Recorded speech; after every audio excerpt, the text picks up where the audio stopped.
Hello everyone, welcome back to my another video. This is me Shireen from Helambu village. अनि हेर्नु न हिमाल कति सुन्दर देखेको छ। अनि गाइसहरु भिडियोमा चाहिँ म तपाईलाई मेरो गाउँ अनि म जन्मेको गाउँ घर अनि त्यसपछि मेरो घर देखाउने छु। This is my house. Your kitchen that is small and cozy. हाम्रो आमा र बुवाको किचन सानो हो। त्यसपछि यहाँ छ पूजा गर्ने कोठा खिच्नुले आउने भने हे हे। अनि यो हो पूजा गर्ने कोठा। यस्तो छ गाइस, यो चाहिँ ठुलो छ कोठा। यहाँ चाहिँ बुवाले टिभी हेर्नुहुन्छ त्यहाँ बसेर। यो वाटर डिस्पेन्सर के को लागि। त्यसपछि छ यहाँ चाहिँ बुवा आमाको कोठा रहेछ। त्यसपछि रह्यो आमाले भन्दैछ। अनि यो चाहिँ हामी सुत्ने कोठा। पाहुनाहरू आउँदा यसो सुत्ने कोठा। अहिले चाहिँ हामी सुतिरहेछौँ।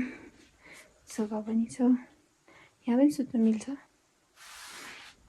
सो यति मात्रै हो। अनि यहाँ आमाले मुस्दैछ पिठो। यो हो बाबर। बाहिरको मौसम यस्तो छ। यस्तै छ गाइस। अब बाबुलाई नुहाइदिनु पर्यो।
यस्तो भएको छ गाइस।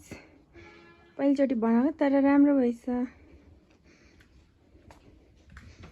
कानु दिसी म तू